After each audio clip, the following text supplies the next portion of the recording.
अस्सलाम welcome back to my channel. कैसे हैं सब? आई होप सब लोग ठीक ठाक होंगे।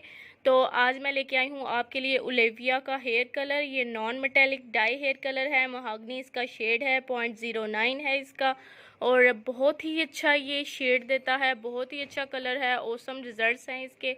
तो मैं आज आपके साथ ये शेयर करने लगी हूँ, इसका मैं आपको रिज़ल्ट दिखाती हूँ लगा के। और वैसे भी पिछली वीडियो में मैं आपको दूसरा जो हेयर कलर था उसका मैं आपको रिज़ल्ट दिखाया था, वो तो बहुत ही अच्छा था। लेकिन ओलिविया हेयर कलर ये भी मैं आपको इसका भी रिज़ल्ट दिखा देती हूँ। मेरे साथ रहिएगा, मेरी वीडियो को फुल वॉच कीजिएगा। नए सब्सक्राइबर्स जो हैं आए हैं मेरे चैनल पे, उनका बहुत बहुत शुक्रिया। इसी तरह मुझे सपोर्ट करते रहिएगा। और चलें फिर वीडियो स्टार्ट करते हैं। इसको मैं करूँगी ओपन, और इसमें से जी 2 ट्यूब्स निकलती हैं।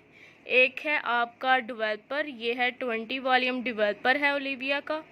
और ये है जी महागनी शेड है, ये कलर है।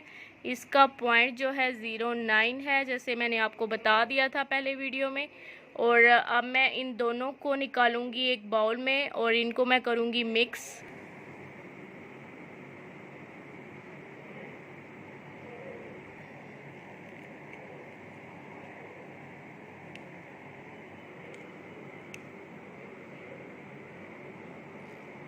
जी तो आज मैं करने लगी हूँ देसी टोटका, थोड़ा सा ट्विस्ट लाने लगी हूँ वीडियो में। मैं इस ब्रश से, ये जो दांतों में हम लोग यूज़ करते हैं ये टूथब्रश, मैं इससे कलर करूँगी आज।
जी, तो रिज़ल्ट आपके सामने है। Olivia hair colour best company है, आप खुद यूज़ कीजिएगा और मुझे बताइएगा। और आई होप आपको ये अच्छा लगा होगा। फिर मिलते हैं किसी न्यू वीडियो के साथ। अल्लाह हाफिज़।